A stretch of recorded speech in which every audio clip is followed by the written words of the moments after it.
एक तो बच्चे जुड़ने में थोड़ा विलम्ब लेते हैं, समय लगता है। जल्दी कनेक्ट होइए बेटा, शुरू किया जाए।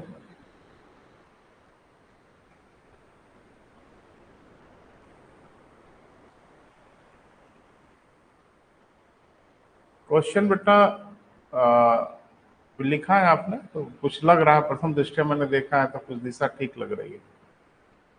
अब जैसे आपने एक इलाका पढ़ा था, संविधानों की प्रकृति क्या होती है, बहुत शानदार प्रश्न बनाए जाते हैं। और प्रश्न ऐसे बनेंगे कि आपके पास तथ्यात्मक कुछ भी नहीं होगा लिखने के लिए, फैक्ट्स कुछ भी नहीं होगा, सोच होगी। अब जैसे एक बहुत खूबसूरत सा क्वेश्चन आपसे पूछा जाता है कि भारत जैसी सांस्कृतिक तथा भाषाई विविधता के लिए संघात्मक संविधान अनुकूल है, टिप्पणी लिखिए। क्या लिखेंगे? समस्या ये है कि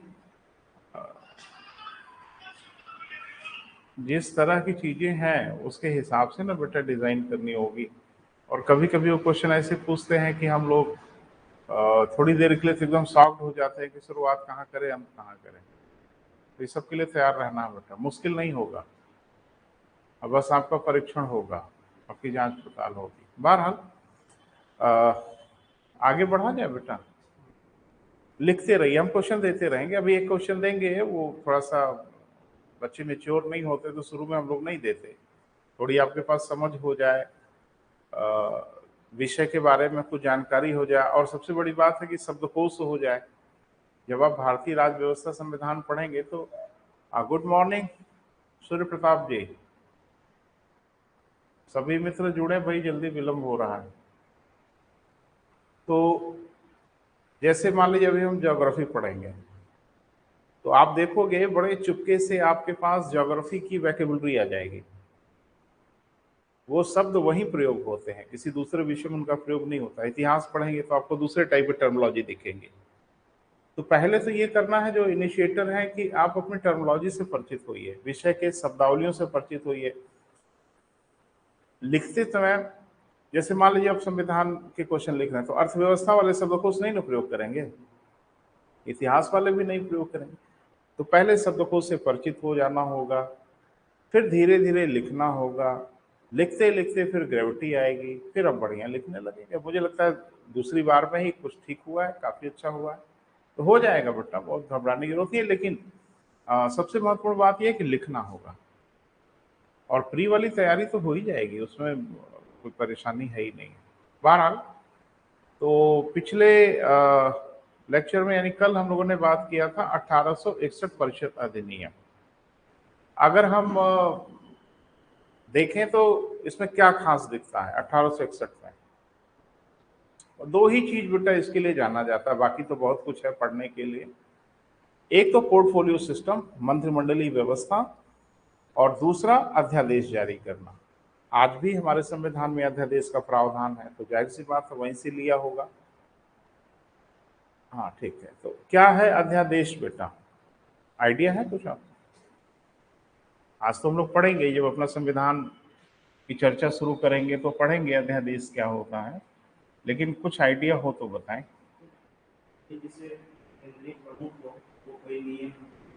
ना ना, नियम नहीं, नियम नहीं बेटा। एक्चुअल में आज का संविधान जब हम लोग पढ़ेंगे तब तो डिटेल में हम जाएंगे ही, लेकिन चूंकि एक शब्द आया है तो उसको जानना तो जरूरी है ना बेटा कि अध्यादेश कहते किसे हैं, क्या चीज होता है। इसको इंग्लिश में ऑर्डिनेंस कहते हैं।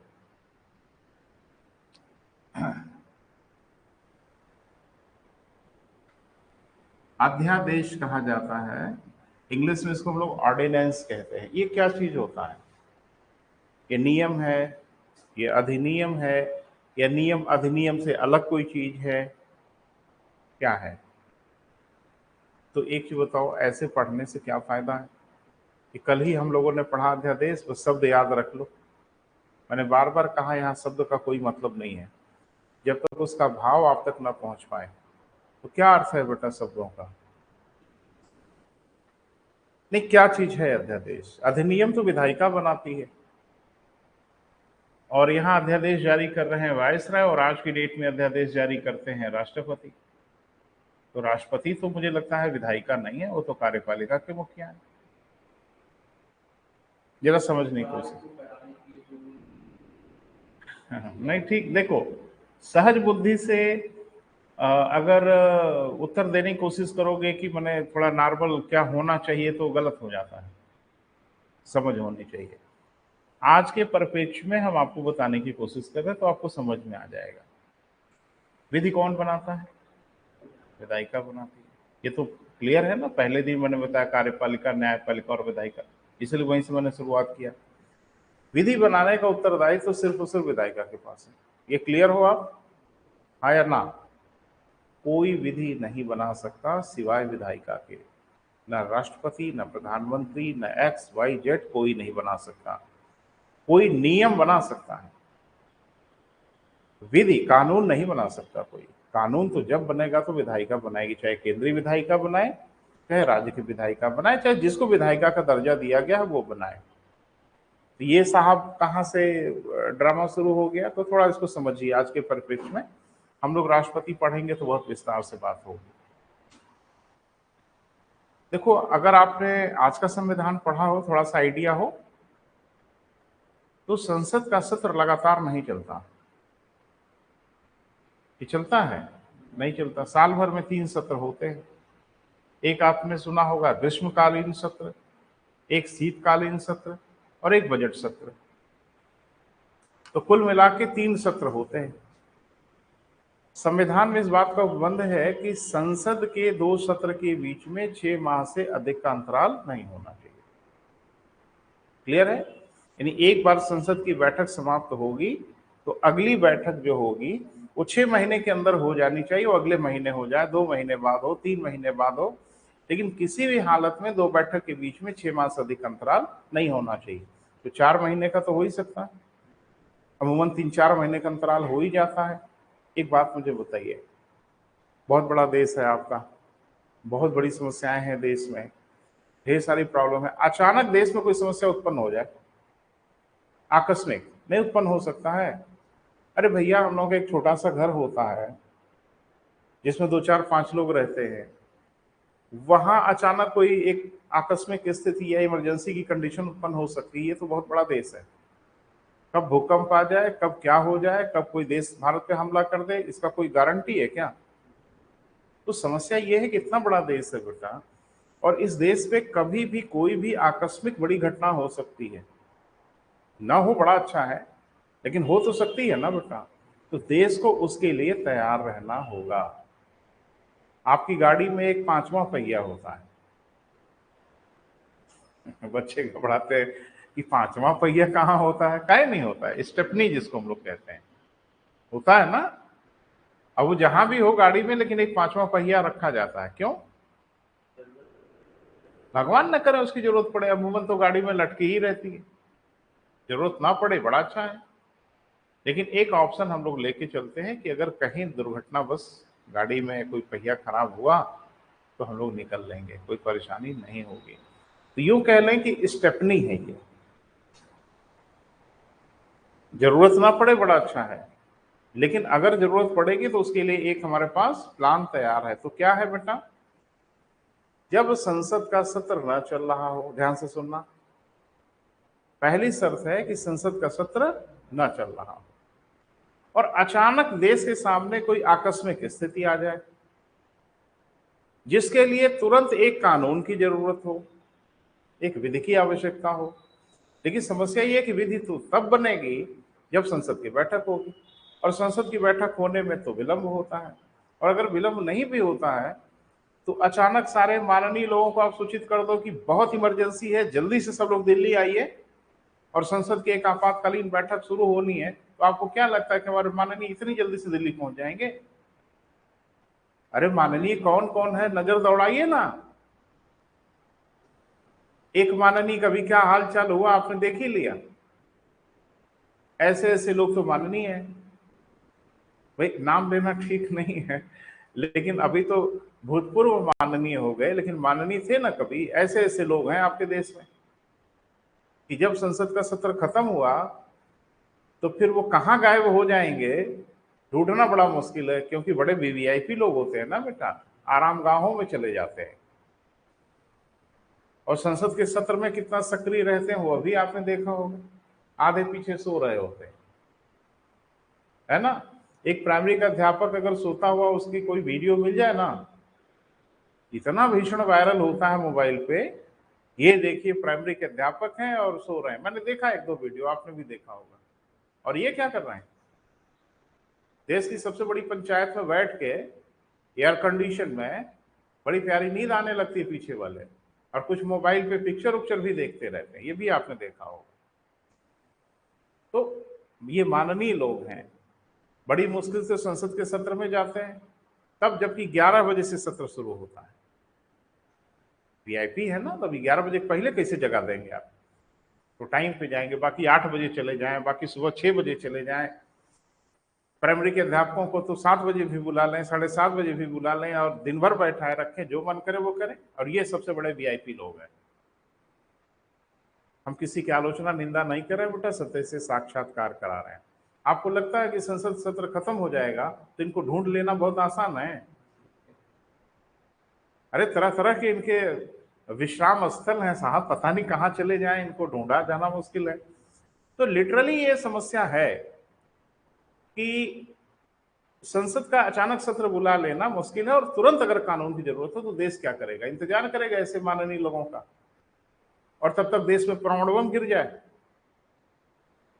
तो कहा गया है कि एक आकस्मिक स्थिति जब किसी देश पर उत्पन्न हो, एक समस्या जब किसी देश पर उत्पन्न हो जाए, किसी देश पर नहीं, भारत की मैं बात कर रहा हूं, तो उसके लिए हमारे पास प्लान बी है।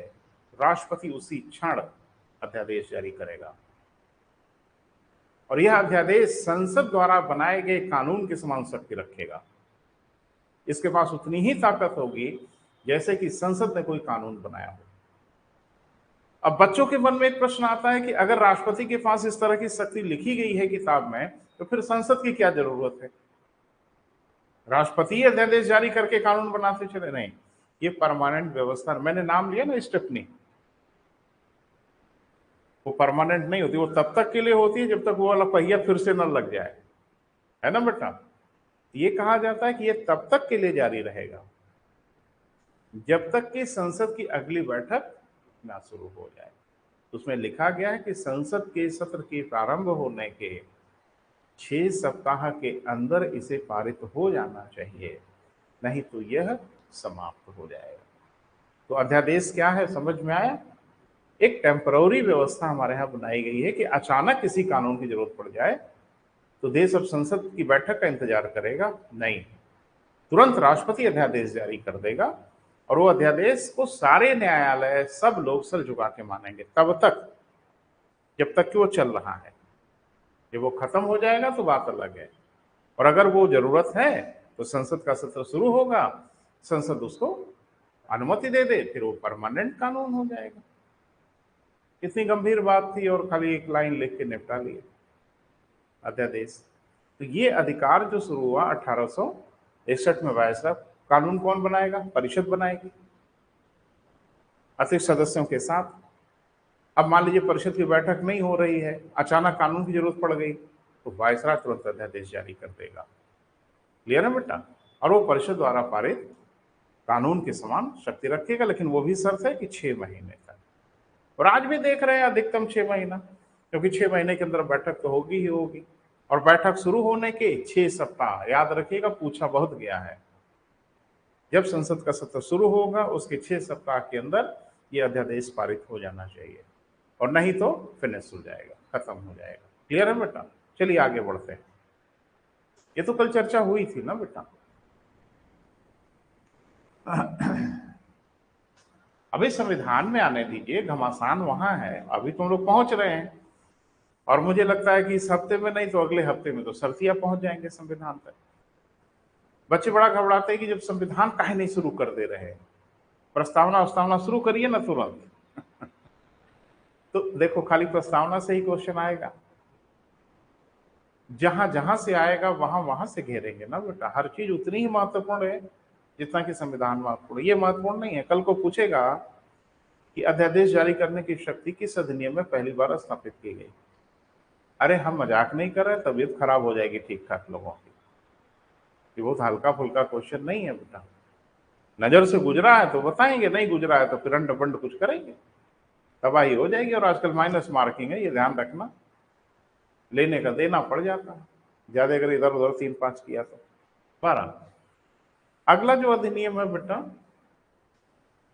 वो है, जरा ध्यान से देखना और इसको अधिनियम को समझना होता है ना।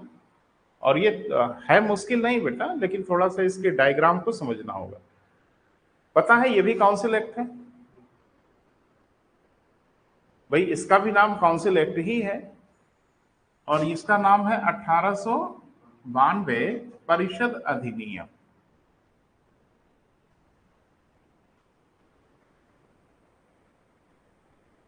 यही नाम है ना बेटा, परिषद अधिनियम है काउंसिल एक्ट। तो कुछ काउंसिल के साथ हुआ होगा, ठीक है। थोड़ा सा एक चीज पर नजर डालिए तो मुझे लगता है ज्यादा क्लियर होगी पिक्चर। सन 1861 के बाद ही आया है। अरे नोटिस करिए ना, ये सन 1861 के बाद अधिनियम आया है 1892 में, तो 1861 के आगे ही है। बोल नहीं रहे।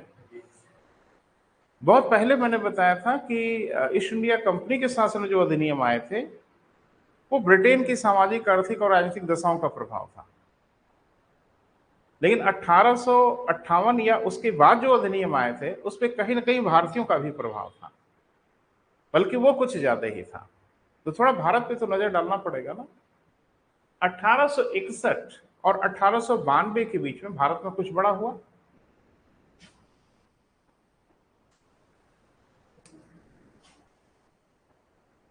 सन 1861 और 1892 के बीच में भारत में कुछ बड़ी घटना ऐसी हुई जो आपको ध्यान में आ रहा हो। राजनीतिक, आर्थिक, सामाजिक, कुछ भी। हाँ, ये बहुत बड़ी घटना थी, ये बिग इवेंट था। और आपने पढ़ा है कि सन 1885 में कांग्रेस की स्थापना हुई। ये तो हर किसी ने पढ़ा है, छोटी क्लास में हम लोग रटते हैं। ए ह्यूम है ना, तो सबको याद है।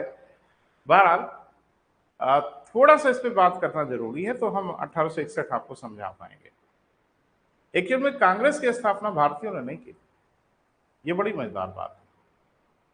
हाँ, भारत के लिए, लेकिन कांग्रेस की स्थापना किसने किया था?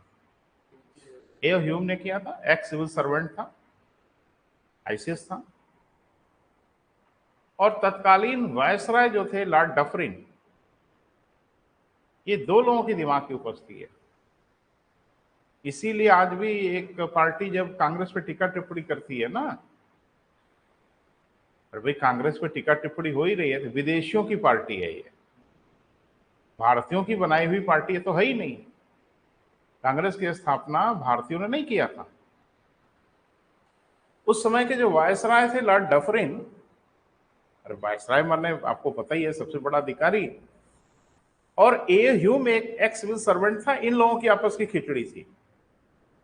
तो क्या थी बेटा, क्यों थी, थोड़ा सा समझिए। इतिहास का मामला मेरा मामला नहीं है, लेकिन थोड़ा सा हम आपको बताएंगे ताकि आपको समझ में आए। एक्चुअल में डफरिन था बहुत चालाक, और डफरिन ही क्यों, सब चालाक थे भाई, कोई मूर्ख नहीं था, सब एक से बढ़ के एक चालाक थे। देखो, दो तरीका है काम कराने का। और जब आप मनोविज्ञान पढ़ते हैं, साइकोलॉजी पढ़ते हैं, तो आपको समझ में आता है। एक तरीका है कि आपके सर पे बंदूक रखी जाए, ठीक है, और बाध्य किया जाए करो। लेकिन बंदूक वाला जो काम है ना, ये बड़ा अस्थायी नहीं होता। तभी तक आप मेरी बात सुनेंगे जब तक आपके सर पे बंदूक है, और जिस दिन आप ताकतवर हुए उस दिन सारा हिसाब किताब चुकाओगे। अच्छा, बंदूक रख रख के काम कराए थे ना, लो, होगा कि नहीं होगा।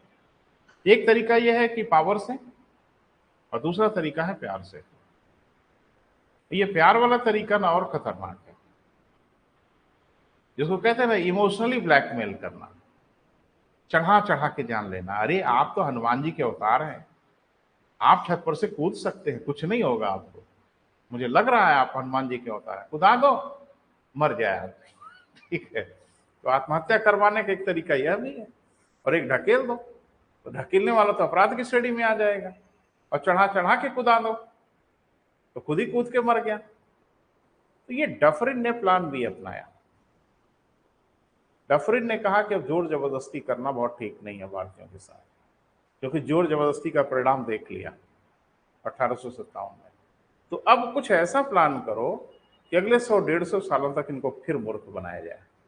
वो प्लान ये था कि देखो, बहुत सिंपल सी बात है, एक पिता और उसका एक पुत्र, जो ध्यान से सुनना मैं क्या कह रहा हूं, इन दोनों के बीच में अगर कम्युनिकेशन गैप हो जाए, बातचीत ना हो, किसके दिमाग में क्या चल रहा है, कौन क्या सोच रहा है, तो परिवार के लिए अच्छा नहीं है ना।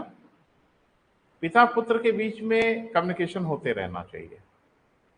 वो चाहे रोज 2 थप्पड़ लगाए पिता बच्चे को, वो अलग चीज है, लेकिन communication must be going on. इससे ये फायदा होता है कि बच्चे के दिमाग में क्या चल रहा है, वो सोच क्या रहा है, ये पिता हमेशा अवेयर रहता है। और जब आप उससे बातचीत नहीं करोगे तो उसके अंदर क्या ज्वालामुखी क्रिएट हो रहा है, इसके बारे में आपको जानकारी नहीं हो पाएगी। उसको चीखने दीजिए, उसको चिल्लाने दीजिए, उसको बड़बड़ाने दीजिए, उसको बोलने दीजिए, ताकि पता चले कि वो सोच क्या रहा है। डफरिन की यही सोच थी। डफरिन ने कहा कि 1857 की क्रांति की वजह सिर्फ ये थी कि जनता क्या सोच रही थी, ये शासकों को पता ही नहीं चला, उनकी सोच नहीं मालूम चली। तो उन्होंने कहा कि एक लाउड स्पीकर लगाया जाए। मैं लाउड स्पीकर जैसे शब्द का प्रयोग कर रहा हूं, उसकी भावना अलग है, ताकि जनता जो सोच रही हो वो हमें सुनाई दे। और जनता की सोच हमें सुनाई दे इसलिए जरूरी नहीं कि हम जनता की मांग को पूरा करेंगे, इसलिए जरूरी है कि हम देखें कि मामला कहां तक गड़बड़ा रहा है। जब लगेगा कि मामला ज्यादा बिगड़ रहा है तो कोई कार्रवाई करेंगे, और लगेगा कि नहीं ऐसे ही 3-5 कर रहे हैं तो बिल्कुल ध्यान नहीं देंगे। इसको ध्यान में रख के उसने कांग्रेस की स्थापना किया और एक प्लेटफॉर्म दिया, जहां से भारतीय नेता उस प्लेटफॉर्म पे जाके गला फाड़ फाड़ के दहाड़े, चिल्लाएं और हम सुने ये सोच क्या रहे, इनके दिमाग में क्या चल रहा है, तो दिमाग की सोच बाहर आए। इसलिए कांग्रेस की स्थापना की गई। अब समस्या ये थी कि कांग्रेस की स्थापना भारतीयों को ये बताया गया कि भैया आपके लिए एक मंच बना रहे हैं ताकि आप भी अपनी बात कहिए ना, और हम लोग आपकी बात सुने। मामला ये था ही नहीं, मामला तो सेफ्टी वाल्व का था। जैसे देखते हो ना कुकर में हम लोगों के एक सेफ्टी वाल्व होता है, ठीक है, देखा है, नजर पड़ी, काय के लिए होता है? हाँ, वो इसलिए बनाया गया कि अगर प्रेशर कुछ हद से ज्यादा बढ़ जाए और गैस रिलीज न होने पाए तो आपकी जान जाने से बच जाए, क्योंकि आपका जो कुकर है ना, वो किसी ग्रेनेड से कम नहीं होगा, पर खच्चे उड़ा देगा। तो ऐसी नौबत ना आए, तो सेफ्टी वाल्व भी उड़ जाए और सारी गैस वहां से रिलीज हो जाए, खतरा टल जाए। तो कांग्रेस की स्थापना हुई सेफ्टी वाल्व के रूप में। देखो, कहा जाता है ना बेटा कि अगर गुस्सा हो ना तो गुस्सा दिखाना भी चाहिए। हाँ, आपने देखा होगा जो लोग चीखते चिल्लाते और बड़बड़ाते जाते हैं, बोलते जाते हैं ना, वो बड़ा हेल्दी। और जो एकदम गुमसुम रहते हैं, गुस्सा है तो बोल भी नहीं रहे हैं, तो बल्कि वो स्वास्थ्य के लिए अच्छा नहीं है। प्रदर्शित करो, गुस्सा है तो गुस्सा दिखाओ, शब्दों में प्रदर्शित करो। हाँ, फिजिकली ना प्रदर्शित करो, नहीं तो जमाना बड़ा खराब है ना, शब्द में भी खराब है। लेकिन ये है कि ऐसे लोग जो अंदर जो भी है वो बाहर उगल देते हैं, वो माना जाता है कि अच्छा है, और अंदर कुछ चल रहा है जब्त किए हुए हैं तो बल्कि ठीक नहीं माना जाता। तो अंदर जो कुछ चल रहा है वो बाहर निकले, इसलिए कांग्रेस की स्थापना की, है ना बेटा। पहली बैठक कहाँ हुई? कांग्रेस की पहली बैठक, हाँ, बंबई में हुई। एट दैट टाइम बंबई था, अब तो मुंबई हो गया। होना कहाँ था? मुंबई में ही होना था, कहीं और होना था? मैंने ऐसे ही पूछ रहे, बंबई में तो हुआ, इसमें कोई शक नहीं है। अध्यक्ष कौन थे? वोमेश चंद्र बनर्जी थे, बिल्कुल सही बताया आपने, ये तथ्यात्मक चीजें हैं। कंपटीशन में इन सब चीजों का बहुत मतलब नहीं है, लेकिन ये सब चीजें भी जाननी होंगी। ये बैठक होनी थी पुणे में, माने कांग्रेस का जो पहला अधिवेशन वो पुणे में होना था। पुणे में प्लेग फैल गया था, इसलिए पुणे का प्रोग्राम कैंसिल करके मुंबई में रख लिया गया। पहली बैठक 1885 में हुई। क्लियर है? 1889 में, 1889 में कांग्रेस की बैठक पुनः बंबई में हुई। ये पांचवी बैठक थी। क्लियर है बेटा? यानी 1889 में कांग्रेस का अधिवेशन फिर बंबई में हुआ, और वो अधिवेशन पहला तो बंबई में हुआ ही 1885 वाला, लेकिन अगला अगला भी हुआ होगा। लेकिन 1889 में जो कांग्रेस का अधिवेशन हुआ वो फिर बंबई में ही हुआ, और ये अधिवेशन था कौन सा बेटा? पांचवा, फिर बंबई में हुआ। बेंडनबर्ग इसके अध्यक्ष थे, विलियम बेंडनबर्ग इसके अध्यक्ष थे। अब सारे अध्यक्ष याद रखना लिटरली ना आपके लिए संभव ना किसी के लिए संभव है, जो महत्वपूर्ण है उस पर नजर रहनी चाहिए। अच्छा, कभी आपने अगर इतिहास पढ़ा हो, नहीं पढ़ा है तो हमारे टीचर आपको पढ़ाएंगे, कुछ ज्यादा ही महत्व देते थे अंग्रेज कांग्रेस को, यानी भारतीय राष्ट्रीय कांग्रेस जो उन्होंने बनाया उसको कुछ ज्यादा ही इंपॉर्टेंस देते थे, और उतना इंपॉर्टेंस देना नहीं चाहिए था। भाई काहे अनावश्यक महत्व दे रहे हैं? एक बात मुझे बताइए, मैं यहाँ एक मीटिंग करूं लोकल, और इसमें जो बाइडेन अपना एक प्रतिनिधि भेज दें कि भाई जाओ उस बैठक में तुम भी शामिल हो जाओ, तो इसका क्या मतलब है? वो हमें कुछ हद से ज्यादा महत्व दे रहे हैं। इतना महत्व तो हमको देना ही नहीं चाहिए। काहे महत्व दे रहे हैं भाई? कुछ तो है मामला। कांग्रेस के पांचवें अधिवेशन में भाग लेने ब्रिटेन के हाउस ऑफ कॉमन से एक पर्सन आ गया जिसका नाम था चार्ल्स वेडेला। वो कहा कि हम भी जाएंगे कांग्रेस की बैठक में भाग लेने, और देखेंगे कि कांग्रेस की क्या मांगे हैं, और हम ब्रिटेन लौटेंगे ना तो हम यहां हल्ला मचाएंगे कि भाई कांग्रेस की मांग है और आप लोग ध्यान नहीं दे रहे हो। आपको लग नहीं रहा कि कांग्रेस को कुछ ज्यादा ही महत्व दिया जा रहा है? कांग्रेस का जब अधिवेशन होता था ना, तो अधिवेशन के बाद डफरिन सबको पार्टी पे बुलाता था, अपने साथ चाय वाय और खाने वाने का प्रोग्राम होता था। और उस जमाने का आलम यह था ना बेटा कि वायसराय को जो छू लेता था ना, उसको लगता था कि मोक्ष मिल गया, जीवन सफल हो गया। वो जैसे आजकल है ना कि साहब के साथ एक आध फोटो वोटो अगर हो जाए तो लगता है कि बहुत बड़ी उपलब्धि है। सोचो उस जमाने का क्या हाल रहा होगा। तो इनको डफरिन बुला लेता था वायसराय हाउस में, इनके साथ बैठक करता था, कुछ आर्टी पार्टी होती थी। तो इन लोगों को ये लगने लगा कि we are very special person, हम लोग कुछ बड़े अलग प्रकृति के लोग हो गए, बहुत इंपॉर्टेंस दिया जा रहा है, और एकदम लोटपोट हो गए साहब। अब यही तो सब लोग हैं, बड़े अच्छे लोग हैं भाई। ये सब उसकी चाल थी, और इसी चाल के परिणाम स्वरूप एक घटना हुई कि कांग्रेस के पांचवें अधिवेशन में भाग लेने ब्रिटेन में हाउस ऑफ ब्रिटेन का सदन भी दो सदनी है, मालूम है ना? ब्रिटेन की जो पार्लियामेंट है वो भी दो सदनी है। अपर हाउस को हम लोग कहते हैं हाउस ऑफ लॉर्ड्स, जैसे हमारे यहाँ राज्यसभा आप बोलते हो ना, तो ब्रिटेन का जो उच्च सदन है उसको बोला जाता है हाउस ऑफ लॉर्ड्स, और जो निम्न सदन है ब्रिटेन का उसको बोला जाता है हाउस ऑफ कॉमन्स। तो वो ज्यादा शक्तिशाली है, जैसे आपके यहाँ लोकसभा शक्तिशाली है। आगे हम लोग आएंगे बेटा तो सब चर्चा होगी, बीच बीच में चीजें आ जा रही हैं। तो चार्ल्स बडेला कांग्रेस के पांचवें अधिवेशन में भाग लेने मुंबई आ गया, और कांग्रेस तो फूले नहीं समा रही थी कि ये हुई ना बात। तो ब्रिटेन का एक सांसद यहाँ आ गया, और उसने बड़े ध्यान से कांग्रेस की मांगों को सुना, और उसका ये मानना था कि कांग्रेस की मांगों को ध्यान से सुनने की आवश्यकता है। कांग्रेस की मांग क्या थी? आप इतिहास पढ़िएगा, थोड़ा विश्लेषण करिएगा। कांग्रेस की शुरू की मांग यही रही कि अंग्रेज अच्छे लोग हैं और इनको यहां शासन करना चाहिए, क्योंकि यही शासन करने के हकदार हैं, हम तो जंगली टाइप के लोग, हमारे बस का कुछ है ही नहीं है। तो ये शासन करे। बस भारतीयों ने ये मांग किया कि थोड़ा हमको भी भागीदारी दीजिए ना, शासन और सत्ता में हमारी भी थोड़ी सी भागीदारी बढ़ा दीजिए, थोड़ा हमको भी स्पेस दीजिए, थोड़ी हमको भी जगह दीजिए, बस यही मांग थी। तो कांग्रेस के 5वें अधिवेशन में यह सब मांगे थोड़ी मुखर होके आई कि भारत को भी शासन वसन में, निर्णय उर्णय में थोड़ी सी भागीदारी दीजिए। और चार्ल्स बडेला कुर्सी पे बैठा आराम से ध्यान से सुन रहा था, दिखा भी रहा था कि हम बहुत सीरियस हैं और हम आपकी बात को बहुत ध्यान से सुन रहे हैं। सुना और वो ब्रिटेन लौटा और लौटने के बाद उसने एक विधेयक प्रस्तुत किया जो पारित होने के बाद 1892 का परिषद अधिनियम कहलाया। तो विधेयक किसने प्रस्तुत किया? चार्ल्स बर्डेला ने।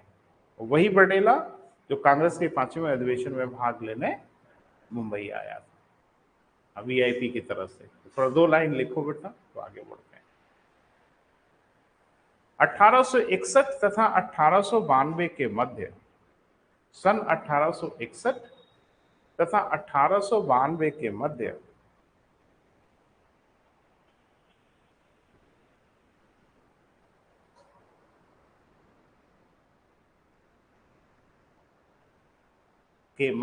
थोड़ा बच्चे लोगों का कमेंट देख लो भाई। गुड मॉर्निंग काजल और नेहा, क्लास रेगुलर करो बेटा। और आंसर किसी ने भेजा है? सभी लोग आंसर भेजिए लिख के, मैं देख के कमेंट करता हूँ। बहरहाल 1861 और 1892 के मध्य भारतीय राष्ट्रीय कांग्रेस की स्थापना सन 1885 में हुई।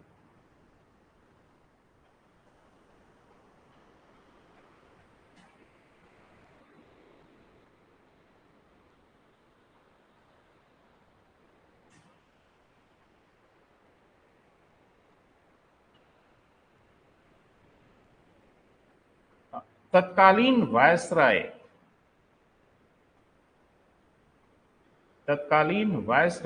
लॉर्ड डफरिन ने तत्कालीन वायसराय कौन बेटा? लॉर्ड डफरिन ने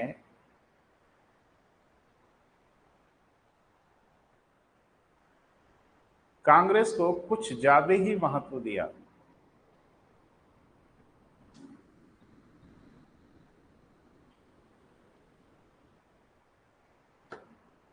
अब इतिहास जब पढ़ेंगे बेटा थोड़ा और डिटेल में पढ़ेंगे, तो अभी तो बस इतने से काम चलाते हैं क्योंकि संवैधानिक प्रभाव देखना है। कांग्रेस का पहला अधिवेशन मुंबई में हुआ वर्ष 1885, यही ना बेटा? कांग्रेस का पहला अधिवेशन कहाँ हुआ बेटा? मुंबई में हुआ। मुंबई मत लिखिएगा, मुंबई हाल की घटना है।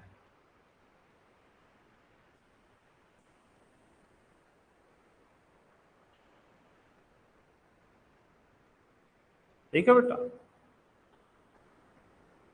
कांग्रेस का 5वां अधिवेशन पुनः मुंबई में हुआ, पुनः मुंबई में हुआ।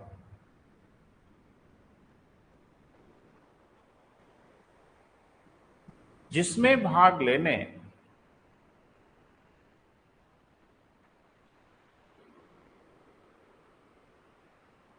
ब्रिटिश सांसद, बोर्ड पे नाम लिख रहे हैं बेटा,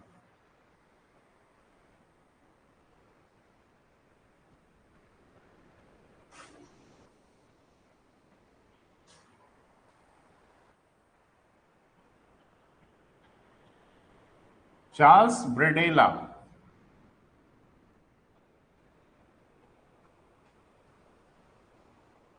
चार्ल्स ब्रेडेला भारत आए।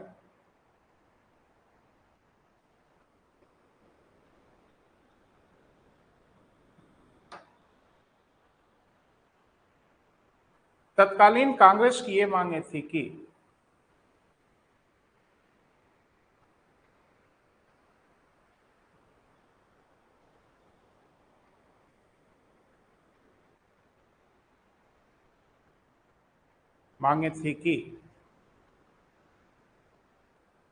शासन में भारतीयों की भागीदारी भी निर्धारित की जाए।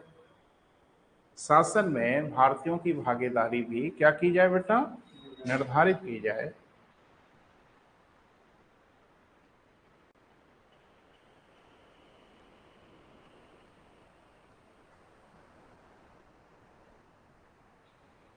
ब्रिटेन लौटने के उपरांत चार्ल्स ब्रिडेला ने एक विधेयक प्रस्तुत किया।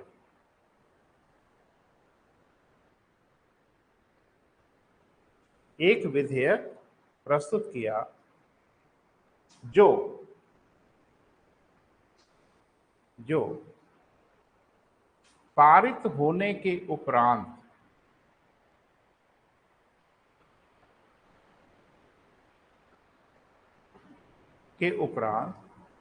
सन 1892 का परिषद अधिनियम कहलाया। सन 1892 का परिषद अधिनियम कहलाया।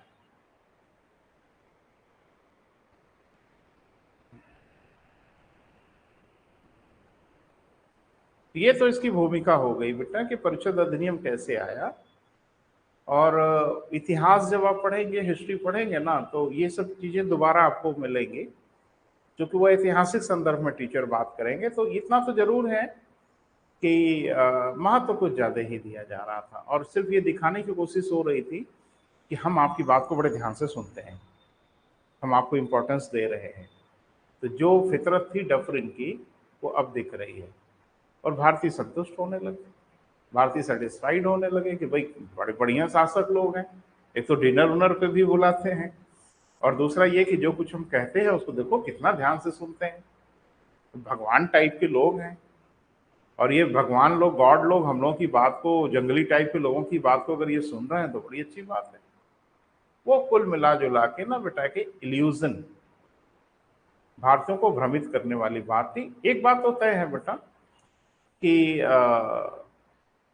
वो एक बैरोमीटर तो बना ही दिए, वायुदाब मापी तो बना ही दिए, कि देखते हैं कि प्रेशर कितना घट बढ़ रहा है, उसके हिसाब से निर्णय करेंगे ताकि शासन को आगे बनाए रखा जाए। और मुझे लगता है कि कांग्रेस को अगर आप पढ़ेंगे तो आपको साफ साफ दिखेगा कि इतिहास का मामला है बेटा, मेरा इलाका नहीं, मैं दखल कर रहा हूं जरूर, कि कांग्रेस के शुरुआती दौर में कभी भूल के किसी ने नहीं कहा कि अंग्रेज भारत छोड़ के जाओ, गलती से भी नहीं कहा। बस उनकी यही मांग थी कि थोड़ा सा हमें भी जगह दीजिए। फिर सेकंड फेज में आप आएंगे तो कांग्रेस की ये मांग थी कि हमको ऑटोनॉमी दीजिए, स्वायत्तता दीजिए। और फिर तीसरा फेज जो कांग्रेस का है, जिसमें लाल बाल पाल जैसे लोग आए, तो अब जो कोई ये कह रहा हो सुंदरता हमारा जन्मसिद्ध अधिकार है, तो मुझे लगता है आप उसकी भावना समझ ही रहे हैं। तब जाके उन्होंने कहा कि भारत छोड़ो। देखो फंसे अंग्रेज बहुत, फंसे ये ना बेटा कि कांग्रेस की स्थापना तो उन्होंने इसलिए किया था कि उनको सपोर्ट मिलता रहे, लेकिन एक लेवल के बाद कांग्रेस उनके हाथ से निकल गई, यानी कांग्रेस पे उनका नियंत्रण अब रह नहीं गया। कांग्रेस अब थोड़ा सा ऑटोनॉमस हो गई। वो ऐसे समझो ना बेटा, जैसे आज की डेट में अगर आप बात करो, संदर्भ भी है बात करने का, तो हमारी राजनीतिक व्यवस्था में क्या रहा कि नेता क्रिमिनल को संरक्षण देते रहे। तो ध्यान से सुनना, जरूरत पड़ जाएगी कहीं लिखने उखने में। तो शुरू में जो हमारा पॉलिटिकल सिस्टम रहा उसमें यह था कि नेता अपराधियों को संरक्षण देते थे, बदले में अपराधी चुनाव में नेता को मनी पावर और मसल्स पावर से सपोर्ट करते थे। नेताजी चुनाव जीत जाते थे, और चुनाव जीतने का जो पुरस्कार अपराधियों को मिलता था वो ये कि आपको हम संरक्षण देंगे, जिसके उदाहरण आपको दिख ही रहे हैं। ये संरक्षण का ही परिणाम रहा है जो इतनी बड़ा बीमारी हुई। खैर सर्जरी हो गई है ना, इलाज हो गया। फिर हुआ क्या बेटा कि अपराधियों को पाला किसने? नेताओं ने। पैसा किसका लगता था? क्रिमिनल का। बल किसका लगता था? क्रिमिनल का। चुनाव कौन जीतते थे? नेताजी। फिर अपराधी थोड़ा बुद्धिमान हो गए, उनको लगा कि यार पैसा मेरा, ताकत मेरी, और ये नालायक चुनाव जीतता है तो हम ही चुनाव लड़ेंगे ना। और फिर क्या हुआ आप देख ही रहे हैं। तो कांग्रेस ने भी यही किया, कि हम इनको सपोर्ट करें और ये भारत में शासन करें तो हम अब इनको भगाएंगे, अब हम ही शासन करेंगे। ऐसे ही तो कुछ कहानी हुई। कभी कभी आप किसी को क्रिएट करते हैं ना बेटा अपने हित के लिए, और कभी कभी उसका हित इतना बड़ा हो जाता है कि आप ही को एलिमिनेट करता है। और अपराध में तो ये सब बहुत कॉमन आपको दिखता है। जिस नेताजी को खूब चुनाव जितवाया वो नेताजी को ही भेज दिया ऊपर कि बवाल ही न रहे। वही सब कहानी दिख रही है बेटा घुमा फिरा के, है ना। यही हुआ कांग्रेस का दस्तूर। आगे आके आप देखें वही कांग्रेस ने इनको भगाने में बड़ी भारी भूमिका का निर्वहन किया। लेकिन आगे हम बात करेंगे, अभी बोलना ठीक नहीं है। कांग्रेस की वजह से अंग्रेज नहीं भागे, न गांधी की वजह से भागे। अब ये सब अपने दिमाग से निकाल दीजिएगा, अब ठीक ठाक करेंगे हम लोग कि गांधी जी ने कहा अंग्रेजों से कि आप लोग चले जाइए, अंग्रेज कह करे गांधी जी अब आप कह दिए तो हम लोग जा ही रहे हैं। इतने भले मानुस थे आप। ऐसा कुछ नहीं हुआ। वो क्यों हुआ, कैसे हुआ, हम बात करेंगे, लेकिन किसी के कहने सुनने से अंग्रेज नहीं गए। वो गए तो उनका अपना कारण था, सो गए। हम बात करेंगे बेटा, अभी बड़े अधिनियम पढ़ने हैं हम लोग। क्लियर है बेटा। अब इस अधिनियम में क्या हुआ बेटा, पहले सुनिए ध्यान से, फिर लिखने की कोशिश करिएगा। पहला काम तो ये किया कि हमारे यहाँ जो पद्धति थी शासन की वो थोड़ा देख लो तो समझ में आएगा। उस जमाने में शासन का क्या तरीका था। उस जमाने में मतलब हाँ 1892 में। तो ऐसे बोलते रहोगे तो थोड़ा जीवंत क्लास रहेगी ना। तो एक तो केंद्र में थे साहब वायसराय। बोल नहीं रहे हो बेटा। केंद्र में कौन था, वायसराय। और राज्य भी होता था प्रांत, प्रेसिडेंसी जो भी कह लें। इसमें कौन होता था, गवर्नर, खाली गवर्नर। प्रांत में गवर्नर, गवर्नर जनरल नहीं। तो इनकी भी परिषद होती थी और इनका भी परिषद होता था। कानून बनाने के लिए इसमें भी अतिरिक्त सदस्य आते थे और ये भी अपने इलाके में कानून बनाने के लिए अतिरिक्त सदस्य रखते थे।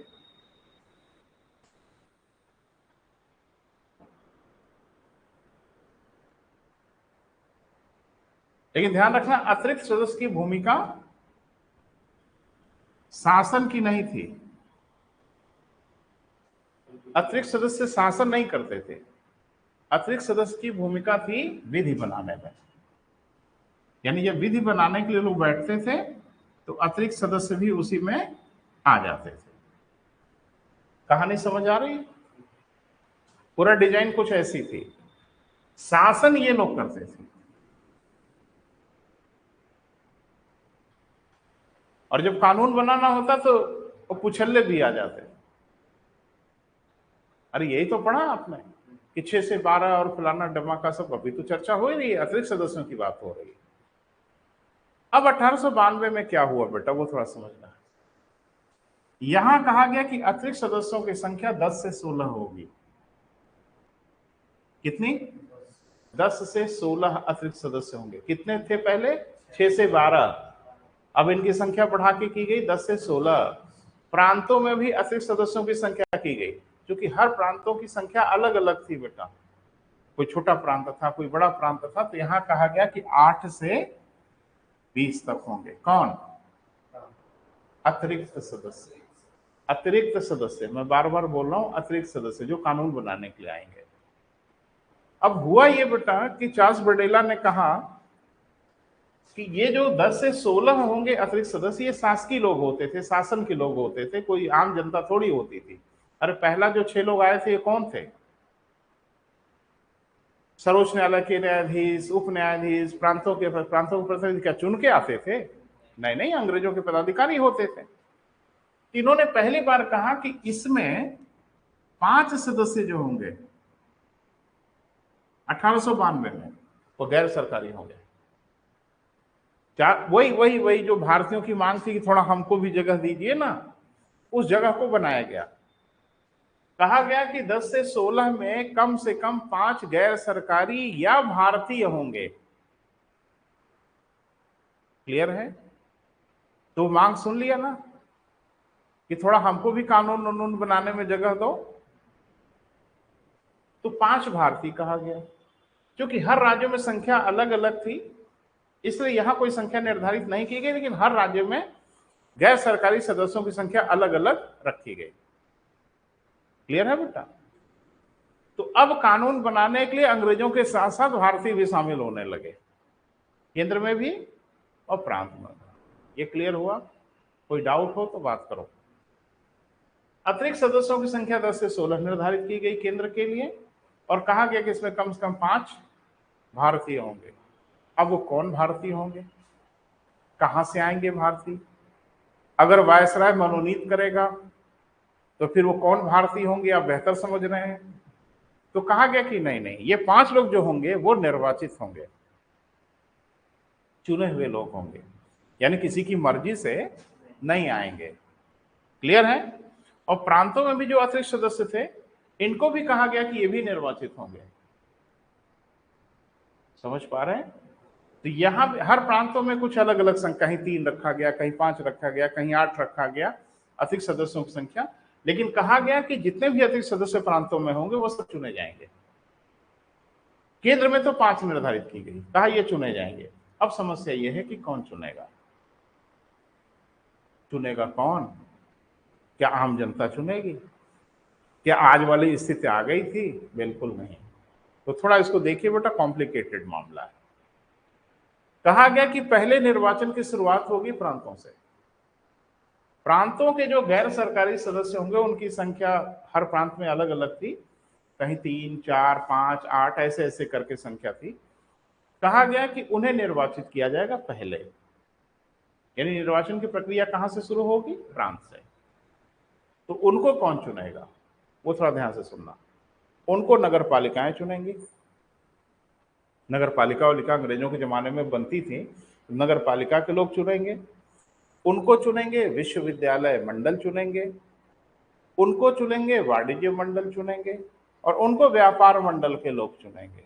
वो सब बना के रखे थे अंग्रेज ढांचा। तो ये लोग चुनेंगे प्रांतों के गैर सरकारी सदस्यों को। प्रांतों के गैर सरकारी सदस्य चुनेंगे केंद्र के 5 गैर सरकारी सदस्यों को। डिजाइन समझ आ रही है? यानी पहले कौन होगा बेटा? पहले ये इनको चुनेंगे, इन लोगों को, किसको? गैर सरकारी को। और प्रांतों के गैर सरकारी चुनेंगे केंद्र के गैर सरकारी को। अब ये कि प्रांतों के गैर सरकारी को कौन चुनेगा? वो चुनेंगी नगर पालिका, विश्वविद्यालय मंडल, विश्वविद्यालय मंडल भी बनाते थे, विश्वविद्यालय मंडल, व्यापार मंडल, आपके यहां व्यापार मंडल होगा, और वाणिज्य मंडल। ध्यान से बेटा समझना, है ना? हाज पाज नहीं होना चाहिए, एकदम शीशे जैसा साफ दिखना चाहिए, कोई ट्रांसपेरेंसी होनी चाहिए फुल। प्रांतों के गैर सरकारी सदस्यों का पहले चुनाव होगा। उनको कौन चुनेंगे? दिख रहा है। ये जब चुन लिए जाएंगे तो ये गैर सरकारी सदस्य जो प्रांतों वाले हैं, ये केंद्र के 5 गैर सरकारी सदस्यों को चुनेंगे। लेकिन शर्त ये थी कि अंतिम रूप से वायसराय मनोनीत करेंगे। नहीं समझ पा रहे हैं? यानी निर्वाचन तो कहा गया, लेकिन यह भी कहा गया कि चुन लिए जाएंगे भले, लेकिन अंतिम रूप से फिर उनको फाइनल मुहर लगाएगा कौन? वायसराय। यानी फिर उनको वायसराय मनोनीत करेगा। तो आप कह सकते हैं कि मनोनीत कम निर्वाचन। मनोनीत अपने मन से नहीं करेगा, ये जिनको चुन के भेजेंगे उनको मनोनीत करेगा, लेकिन उसके पास ऑटोनॉमी थी, वो चाहे तो करे और चाहे तो ना करे।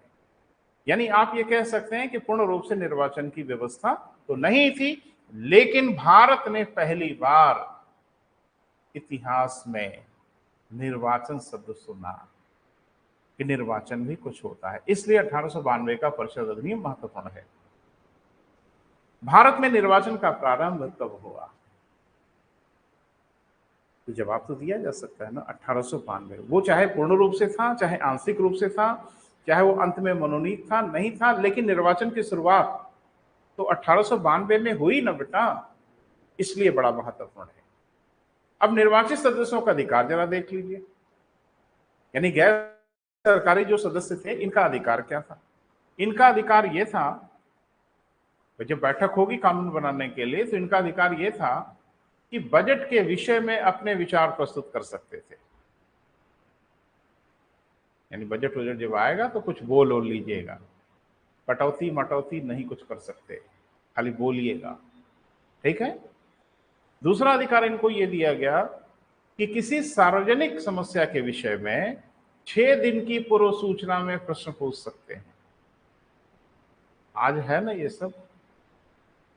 लोकसभा की जब बैठक होती है ना बेटा, तो पहला ही घंटा होता है प्रश्नकाल। शुरुआत तो देखी ना 1892 में। यानी इन भारतीय लोगों को यह अधिकार दिया गया कि बजट जब प्रस्तुत होगा तो अपने विचार प्रस्तुत कर दीजिएगा, बाकी कुछ नहीं कर पाएंगे आप।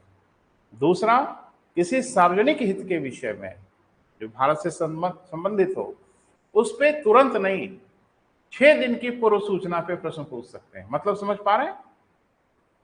6 दिन पहले बता दीजिएगा। आज कितना दिन पहले? ना ना बेटा। अच्छा एक बात मुझे बताइए, आपको लगता है कि मंत्री लोग इतने इंटेलिजेंट होते हैं कि तुरंत पूछ लीजिए और तुरंत बता देंगे? अरे कॉमन सेंस से सोचिए ना, मैं किसी की आलोचना नहीं कर रहा हूं बेटा, नहीं तो मुझे भी जेल वेल भेज देंगे, भैया अभी कुछ तो पुलिस वालों को भेजे ही, भाई उनका विशेषाधिकार है, तो ज्यादा आलोचना तो ठीक नहीं। लेकिन आप मुझे बताइए, एक मंत्री के पास इतना भारी भरकम विभाग होता है, इतने ढेर सारे उसके जिम्मे काम होते हैं, और संसद में आप उसे कुछ भी पूछे, इंसाइक्लोपीडिया है, वो बता देगा? सवाल ही नहीं होता है।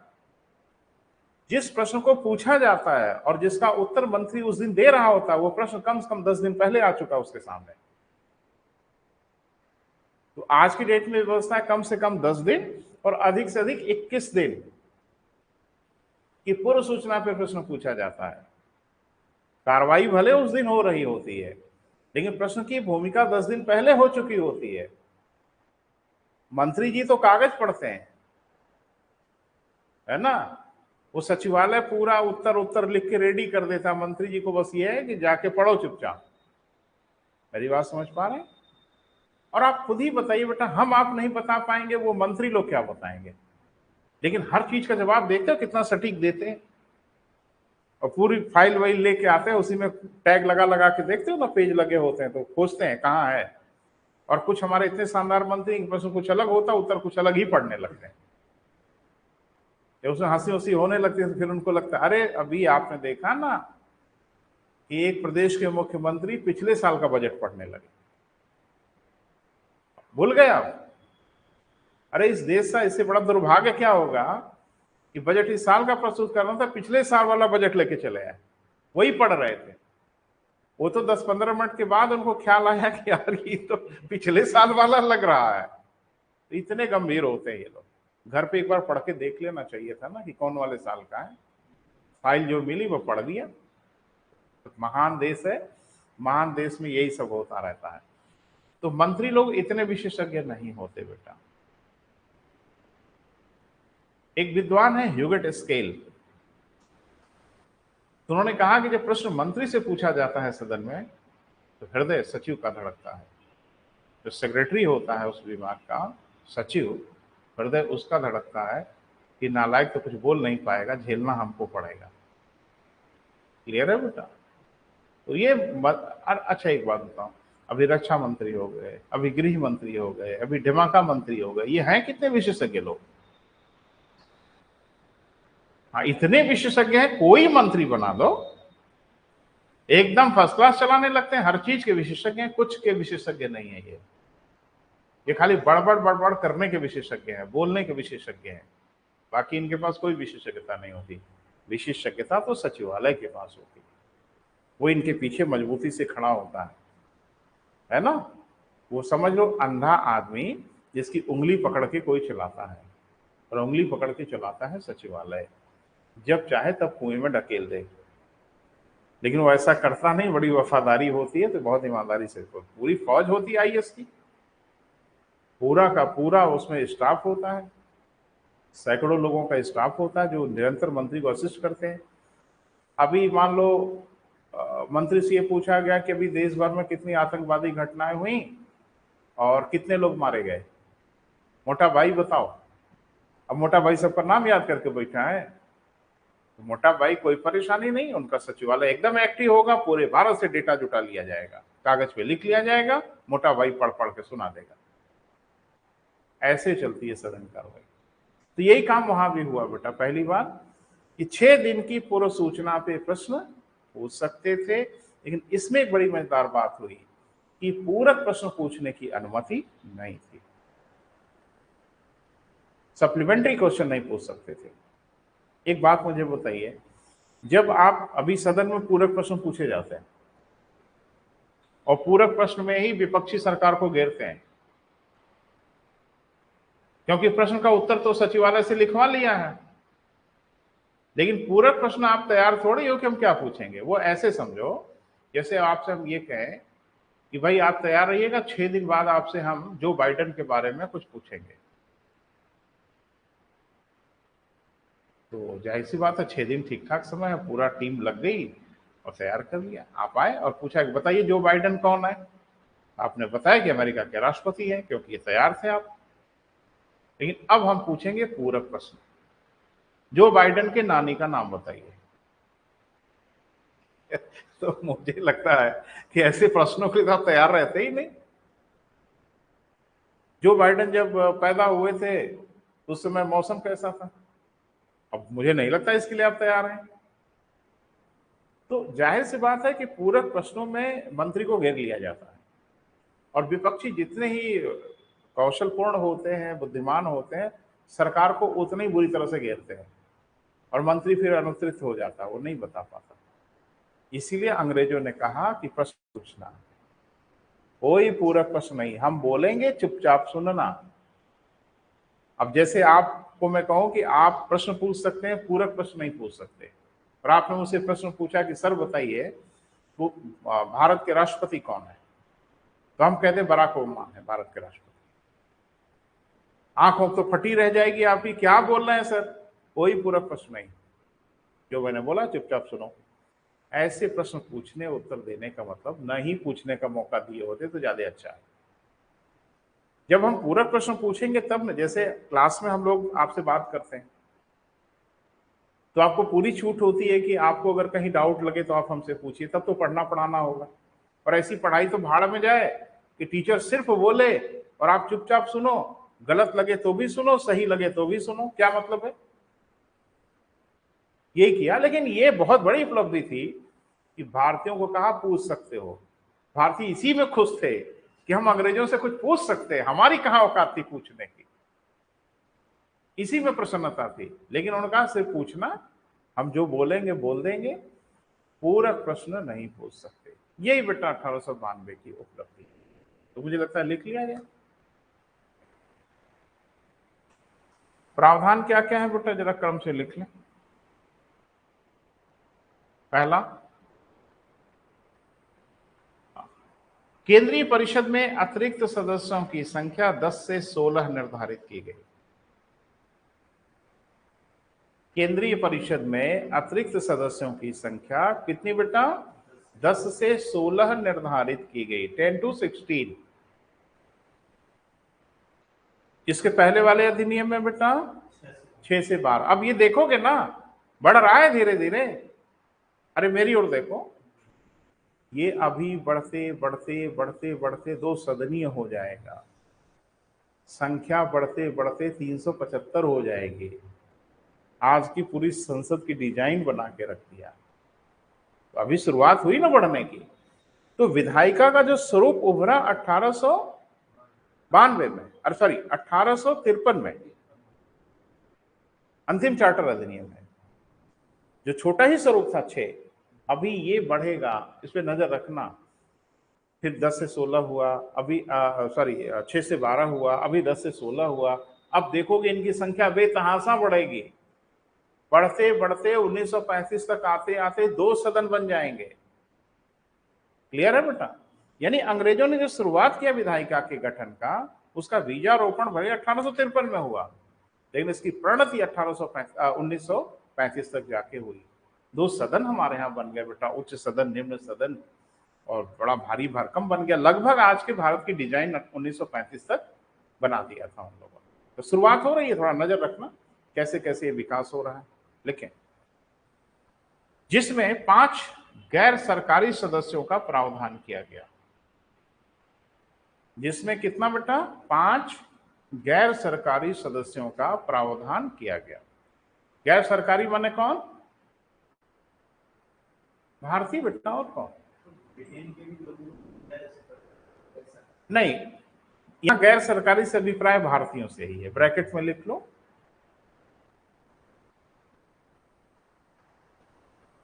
गैर सरकारी सदस्यों का ब्रैकेट में भारतीयों का प्रावधान किया गया। क्लियर है बेटा? कोई डाउट नहीं होना चाहिए, कहीं रत्ती भर भी दाग धब्बा नहीं होना चाहिए, एकदम क्रिस्टल क्लियर होना चाहिए, पिक्चर एकदम साफ दिखनी चाहिए। दिमाग में कहीं भ्रम अगर आ रहा है तो फिर समझ लो मिशन कामयाब नहीं हो रहा है। ठीक है, कोई भ्रम नहीं होना चाहिए बेटा, इसीलिए हम पिक्चर बहुत क्लियर आपको दिखा रहे हैं। लिखे, प्रांतीय परिषद में अतिरिक्त सदस्यों की संख्या, पॉइंट अलग करके बेटा, प्रांतीय परिषद में अतिरिक्त सदस्यों की संख्या कितनी बेटा? 8 से 20 निर्धारित की गई।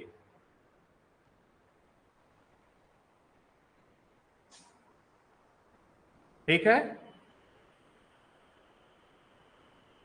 अलग अलग प्रांतों में गैर सरकारी सदस्यों की संख्या अलग अलग रखी गई। गैर सरकारी माने फिर भारतीय।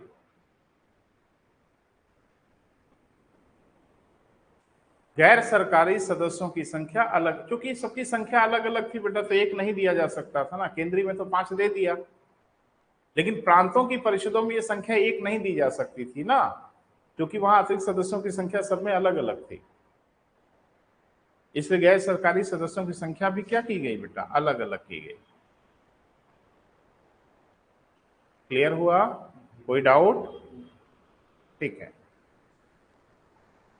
अब देखिए अगला मामला क्या है। ठीक है, अगला मामला ज्यादा महत्वपूर्ण है। भारत में पहली बार निर्वाचन का प्रारंभ हुआ, परंतु इसे पूर्ण रूप से निर्वाचन नहीं कहा जाता था, क्योंकि निर्वाचन कम मनोनीत मामला होता था। देखें, नेक्स्ट पॉइंट बना के, भारत में पहली बार निर्वाचन का प्रारंभ हुआ।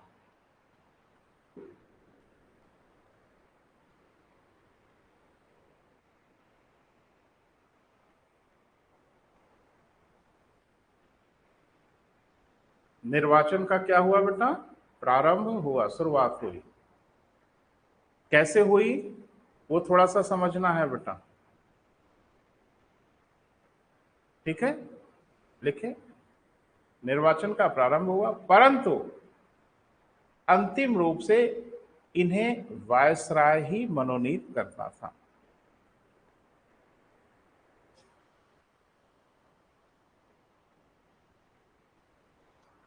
अंतिम रूप से इन्हें वायसराय ही मनोनीत करता था।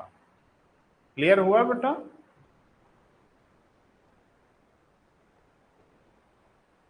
एकदम साफ दिख रहा है बेटा? नेक्स्ट पॉइंट लिखिए कि ये निर्वाचन कैसे होता था। सर्वप्रथम, सबसे पहले प्रांतीय परिषद के गैर सरकारी सदस्यों का निर्वाचन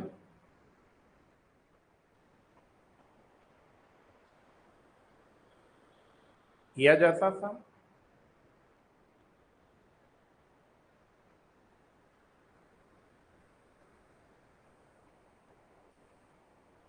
ठीक है बेटा, तो पहला निर्वाचन कहां होता था? प्रांतीय परिषद में। अब आगे बढ़ेंगे ना बेटा, लिखे, केंद्रीय परिषद के गैर सरकारी सदस्यों का निर्वाचन, केंद्रीय परिषद के गैर सरकारी सदस्यों का निर्वाचन कौन करता था बेटा? प्रांतीय परिषद के गैर सरकारी सदस्य करते थे।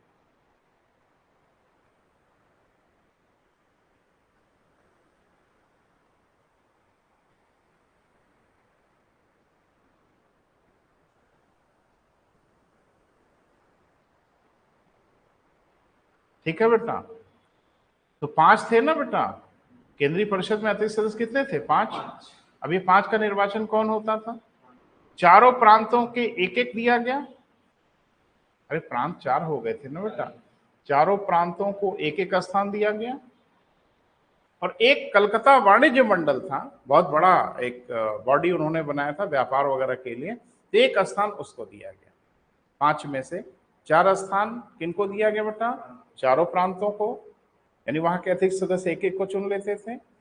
और एक 5वां जो चुनता था वो कौन? कलकत्ता वाणिज्य मंडल। थोड़ा इसको भी लिख लो बेटा। प्रत्येक प्रांत केंद्रीय परिषद के, प्रत्येक प्रांत केंद्रीय परिषद के एक गैर सरकारी सदस्य को चुनता था।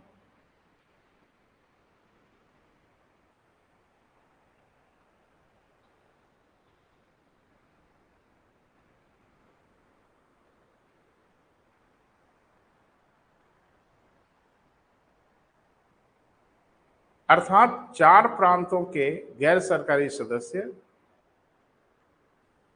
अर्थात 4 प्रांतों के गैर सरकारी सदस्य केंद्रीय परिषद के,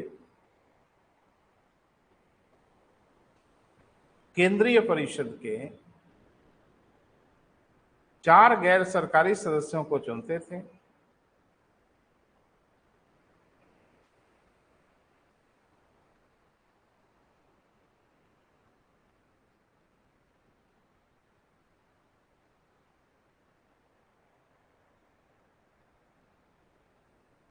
क्लियर हुआ बेटा? 5 लोग थे केंद्र में, तो 5 में से 4 को कौन चुनता था? 4 प्रांतों के गैर सरकारी सदस्य चुन लेते थे, बच गया एक स्थान। तो एक सदस्य को, केंद्रीय परिषद के एक गैर सरकारी सदस्यों को कलकत्ता वाणिज्य मंडल चुन लेता था। लिख लें, 5वें सदस्य को कलकत्ता वाणिज्य मंडल द्वारा चुना जाता था।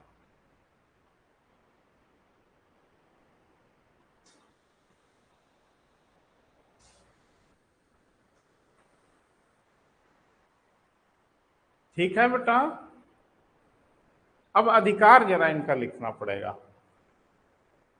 इनका क्या अधिकार था, है ना बेटा? कोई पावर तो रहा होगा इनको, चुने गए थे तो लिख लें अधिकार। एक छोटा सा हेडिंग बना लो, अधिकार क्या था इन लोगों का, किनके अधिकार? हाँ वेरी गुड, गैर सरकारी सदस्यों को अधिकार क्या दिया गया?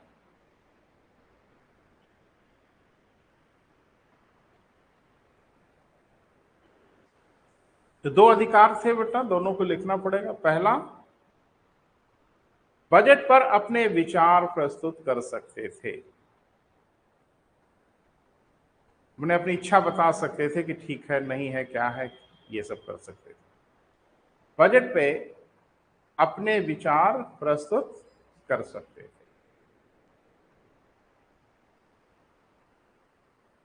क्लियर है बेटा? ये तो अधिकार दिया गया। दूसरा, सार्वजनिक विषय पर, व्यक्तिगत नहीं, सार्वजनिक विषय पर 6 दिन की पूर्व सूचना पर प्रश्न पूछ सकते थे। यानी प्रश्नकाल की शुरुआत हो गई, है ना बेटा? सार्वजनिक विषय पर 6 दिन की पूर्व सूचना पर, पूर्व सूचना माने समझ रहे हैं? पहले, 6 दिन पहले, हाँ, 6 दिन की पूर्व सूचना पर प्रश्न पूछ सकते थे। किंतु यही सबसे इंपॉर्टेंट लाइन है, किंतु पूरक प्रश्न पूछने की अनुमति नहीं दी गई।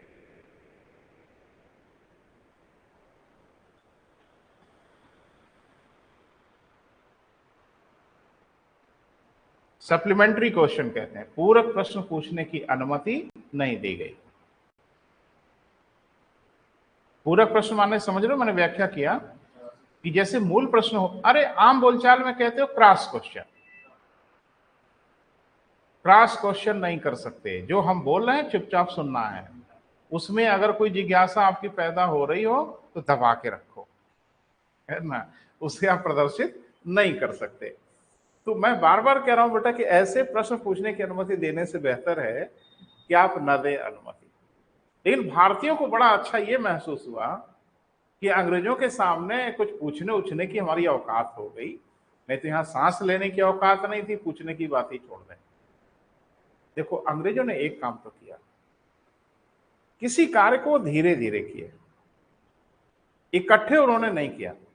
अभी आप देखोगे 1909 का जब हम लोग परिषद अधिनियम पढ़ेंगे, मार्लेमेंटो सुधार, तो आप उसमें देखोगे कि अब पूरक प्रश्न पूछने की भी अनुमति दे दी। तो वो जो भी कर रहे थे बेटा, वो धीरे धीरे कर रहे थे, अचानक हड़बड़ी में कुछ काम नहीं कर रहे थे, जांच के परख के कि कहाँ गड़बड़ हो रही है, धीरे अब पूरक प्रश्न पूछने की अनुमति दिया। फिर आप 1919 में देखोगे कि मंत्री बनाने लगे इनको, है ना। फिर 1935 में देखोगे प्रांत पूरी तरह से इन्हीं के हवाले कर दिया गया। फिर प्रयोग केंद्र में शुरू कर दिया, अब केंद्र में मंत्री बनाने लगे 1935 में। फिर उन्होंने 1947 में कहा ट्रेनिंग हो गई सब पूरी, भारतीयों ने कहा हाँ, कहा अब संभालो अपना देश। तो धीरे धीरे हमको प्रशिक्षित किए, धीरे धीरे हमको ट्रेन किए। आपको लग रहा होगा बड़े अच्छे आदमी रहे होंगे, बड़े बदमाश थे सब, वो उतना ही करते जा रहे थे जितना उनको ठीक लग रहा था। और आपको क्या लगता था 1947 में उनको स्वतंत्र कर दिए होते? का सवाल ही नहीं है। वो बड़े ताकतवर लोग थे, बड़े शक्तिशाली लोग थे, और हम लोग आज भी कितने अच्छे लोग हैं आपको पता ही है। हम जाति में, धर्म में, भाषा में, क्षेत्र में आज भी बटे हुए हैं। आप अभी हिल स्टेशन पे चले जाइए, पहाड़ी क्षेत्रों में चले जाइए, तो हम लोगों को मैदानी कहते हैं। अभी पंजाब में एक नालायक को आपने सुना कहते हुए मेरे तो होश ही उड़ गए। उसने कहा कि ये इंडिया नहीं है, ये पंजाब है। अब बताइए, जहां ऐसे ऐसे बोलने वाले, ऐसी ऐसी भावनाएं रखने वाले लोग हैं, तो ये कब? 21वीं शताब्दी। और अंग्रेजों के खिलाफ आप एकजुट हो पाते? सवाल ही नहीं उठता था। धर्म के आधार पे, जाति के आधार पे, भाषा के आधार पे आज भी हम बटे हुए हैं। तो इसी का तो फायदा उठाया ना अंग्रेजों ने, कहा कि नालायकों को मारो डंडे। एक को मारते थे, दूसरा एकदम खुश होता था, बहुत सही। हाँ, तो यही उनकी पॉलिसी थी। आज बेटा 21वीं सदी में आके इस दशा में हम हैं, आप कल्पना कर सकते हो उस जमाने में क्या हालत रही होगी। और अंग्रेजों की तो दाद देनी पड़ेगी कि कैसे संभाला सबको। आज सरकार के होश फाख्ता हो रहा है, सांस फूल रही है कि कैसे सबको हैंडल करें, लेकिन अंग्रेजों ने सबको हैंडल किया ना, एक सूत्र में बांधा ना, भारत बनाया ना। कहां भारत था? अंग्रेजों के आने के पहले भारत नामक शब्द कहां था? एक ने कहा काहे सर, भारत काहे नहीं था? अच्छा था। एक, एक हम लोग क्या पूजा पाठ होती है ना बेटा हिंदू मिथोलॉजी में, तो उसमें पंडित जी कुछ मंत्र मंत्र पढ़ते हैं ना, तो उसमें कुछ शब्द बोलते हैं, आर्यावर्ते फलाना, हाँ भारत खंडे डमाका बोलते रहते हैं। तो हाँ कह रहे अरे काहे नहीं, भारत तो था सर। अरे भारत एक भूभाग को कहा जाता था, एक भूक्षेत्र को भारत कहा जाता था, ना कि भारत कोई देश था। किस गलतफहमी में आप? 1947 में 562 देश थे। आप सुन रहे हैं? आप खराब लग रहा होगा, लेकिन हकीकत तो यही थी। भारत और पाकिस्तान के अलावा 562 रियासतें थी। तो कोई रियासत या कोई राजा अपने को किसी का गुलाम मानता था? वो छोटा हो बड़ा हो, रंगबाजी उतनी ही होती थी। हम किसी से हल्के में है क्या? ये हल्के वाला ही मामला ना ले डूबा हम लोगों को, कि हम किसी से हल्के में, कोई कोऑर्डिनेशन ही नहीं रहा। जब विदेशी शक्तियां किसी एक राजा को हराती थी तो दूसरा सहयोग नहीं करता था, ताली बजाता था, बहुत बढ़िया, बहुत ऐंठ ऐंठ के चल रहे थे, अब सही हो गए। बस यही सब हुआ हम लोगों के साथ। और कभी हम यूनाइट होके एक नेशन के रूप में रही नहीं। अंग्रेजों को थैंक्स बोलिए, वो आए और एक देश बना के गिफ्ट करके आपको चले गए, और बड़े शान से चला रहे हैं, दुनिया भर की सेखी पधार रहे हैं, है ना भैया। तो आज यही बेटा, कल मिलते हैं, फिर बात करते हैं।